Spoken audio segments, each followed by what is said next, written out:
మన వంటింట్లోకి కల్తీ ఎప్పుడో చేరిందండి. మనము అల్లము ఇన్స్టెంట్గా ఇట్లా డబ్బాలు వచ్చే తీసుకుంటే దానిలో ఎంత కల్తీ ఉంటుందో నేను ఇప్పుడు మీకు చూపిస్తాను. ఒక స్పూన్ అల్లంని మనం ఒక గిన్నెలో వేసుకొని దానికి వాటర్ పోయండి. ఆ గిన్నెలోనే పోసిన తర్వాత దాన్ని మొత్తం పూర్తిగా కలపాలి. కలిపినాక మనం దాన్ని వేరే గిన్నెలోకి తీసుకున్నప్పుడు చూస్తారు దాంట్లో సాల్టే ఎక్కువ ఉంటుంది. అసలు మనం బయట తీసుకున్న అల్లంలో అల్లం వెల్లుల్లి కంటే సాల్టే ఎక్కువ వేస్తారు.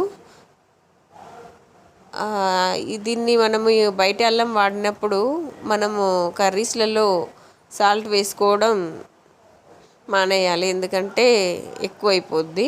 ఇప్పుడు మీకు చూపిస్తాను చూడండి ఎంత తీసుకుందో. దాని కింద కనిపిస్తుందా?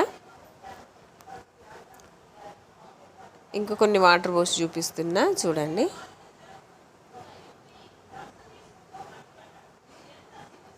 ఇదిగోండి, కనిపిస్తుందా? చిన్న ఇసుక రేణువులు ఉన్నాయి. మనం దీన్ని కర్రీస్లో అలాగే వేసేసినాం అనుకోండి, మొత్తం ఇసుక ఇసుక వస్తుంది. పంట కింద మనకి ఇసుకనే నమిలినట్టు అనిపిస్తుంది. ఇట్లా మనం బయట అల్లం వాడినప్పుడు ఈ విధంగా వేసుకుంటే బెటర్.